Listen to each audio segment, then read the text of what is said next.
देखिए, पहला और दूसरा सवाल हमने आप लोगों के लिए छोड़ दिया है, क्योंकि वो दोनों सवाल बहुत ही सीधे सवाल है। कल वाली वीडियो देखी होगी, उदाहरण की तरह कर लेना। तीसरा सवाल है, ये अंक दिए हुए हैं, इनमें एक जगह x भी लिखा हुआ है और इनका समांतर माध्य 4 है, तो हमें x का मान ज्ञात करना है। यानी हमसे दिया क्या है, हमसे दिया x बार बराबर 4। तो अब देखिए हम क्या करेंगे, हम जानते हैं कि माध्य निकालते समय हमें इन अंकों का योग करना है, अर्थात सिग्मा x करना है। तो 3 और 4 7, 7 और 8 15, 15 और 5 20, 20 और 3 23 और 2 25 और 1 26। तो अंकों का जोड़ा है 26 और x जुड़ नहीं सकता, इसलिए जमा लगा के प्लस का निशान लगा के ऐसे कैसे जोड़ लगा दोगे। यानी कि इन अंकों का जोड़ 26 और इनमें x भी शामिल है, तो ये भी जुड़ेगा। अब हम इनको गिनते हैं, n कितने हैं ये, 1 2 3 4 5 6 7 8।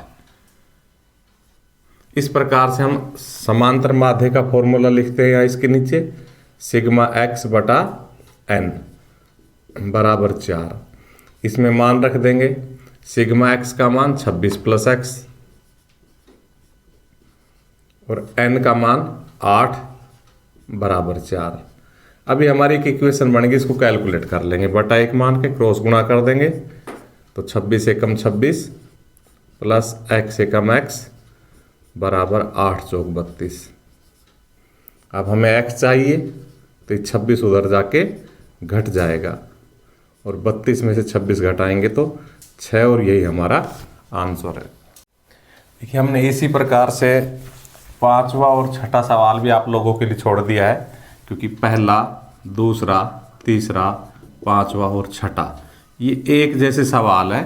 सभी में उनको जोड़ना है और उनको गिनना है और भाग देना है। उस तरह का एक सवाल हमने कल की वीडियो में सिखा दिया था। तो अब सातवां सवाल देखिए, एक कक्षा के वर्ग एक के 25 छात्रों का औसत भार 51 किलोग्राम। इस लाइन को हम लिखेंगे वर्ग एक के 25 छात्रों का औसत भार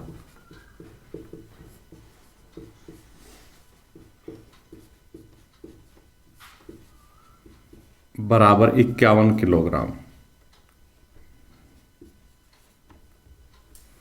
जबकि वर्ग बी के 35 छात्रों का औसत भार 54 किलोग्राम। इसको लिखते हैं वर्ग बी के 35 छात्रों का औसत भार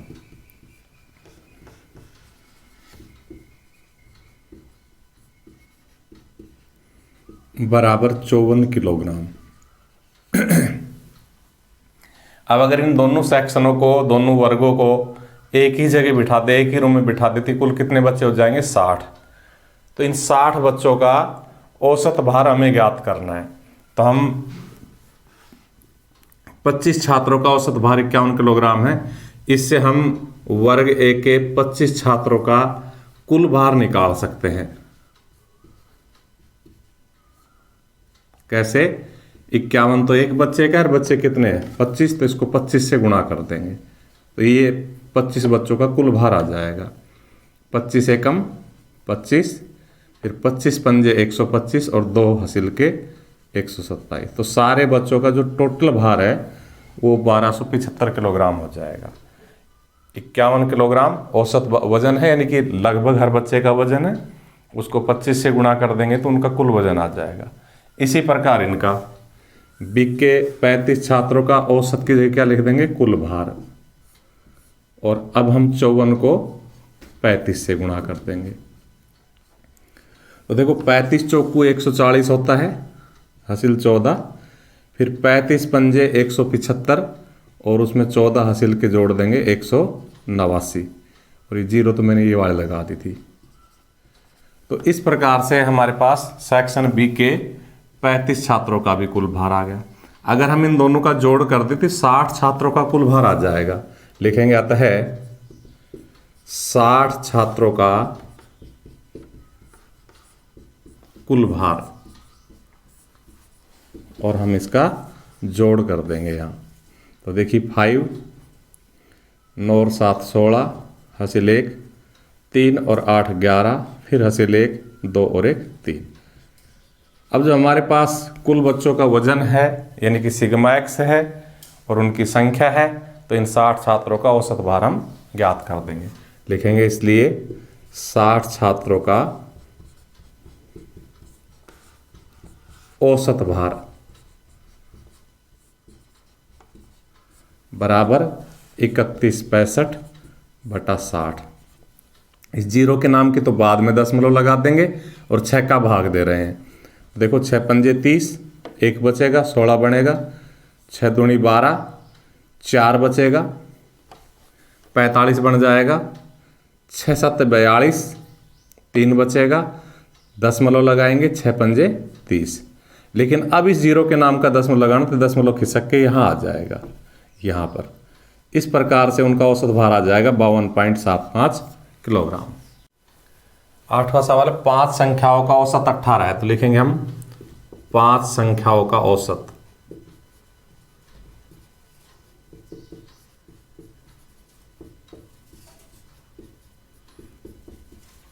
हम पिछले सवाल की तरह 5 संख्याओं का योग कर सकते हैं, कर क्यों रहे हो बाद में बताएंगे आपको। तो 5 संख्याओं का योग, तो 18 को 5 से गुणा कर दो, 90। यदि एक संख्या हटा दी जाए, जब एक संख्या हटा देंगे इन 5 में से तो कितने रह जाएगी, 4। तो 4 संख्याओं का औसत 16 हो गया। लिखेंगे 4 संख्याओं का औसत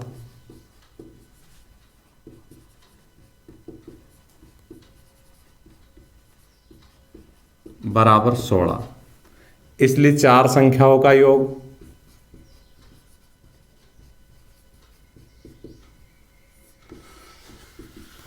तो अब हम 16 उनका औसत है, उसको 4 से गुणा कर देंगे, 64।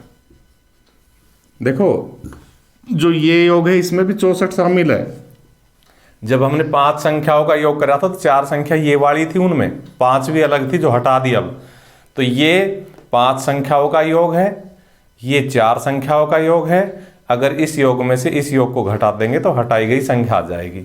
लिखेंगे अतः हटाई गई संख्या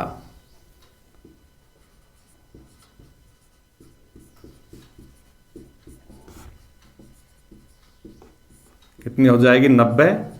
इस 90 में 4 संख्याओं का जोड़ 64 ही है। 5वीं संख्या 64 से फालतू बड़ी, तो 5वीं संख्या ज्ञात करने के लिए 90 में से 64 घटा देंगे।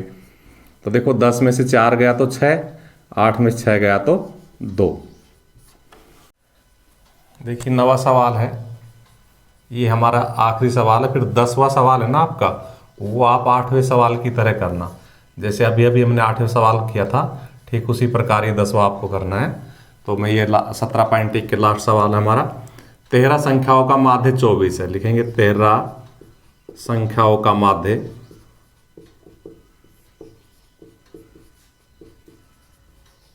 बराबर 24।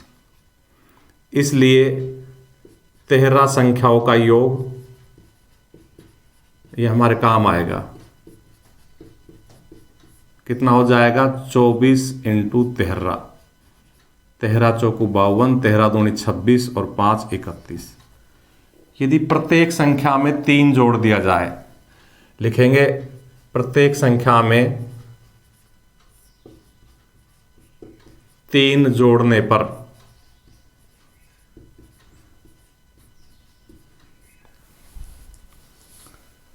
योग, तो देखो कितना आ जाएगा भाई योग। बहुत ही सीधी सी बात है, व्यावहारिक सी बात है, इसमें समझाने का कुछ है नहीं। 312 तो पहले से ही जोड़ है, और अब हर संख्या में, संख्या कितनी है 13, सभी में 3 3 जुड़ेगा। यानी कि 13 की 13 संख्याओं में 3 जुड़ेगा। तो पहली संख्या में 3, दूसरी में 3, तीसरी में 3, चौथी में 3, यानी कि 39 जुड़ेगा। 13 गुणा 3, तो योग कितना आ जाएगा, 312 + 39।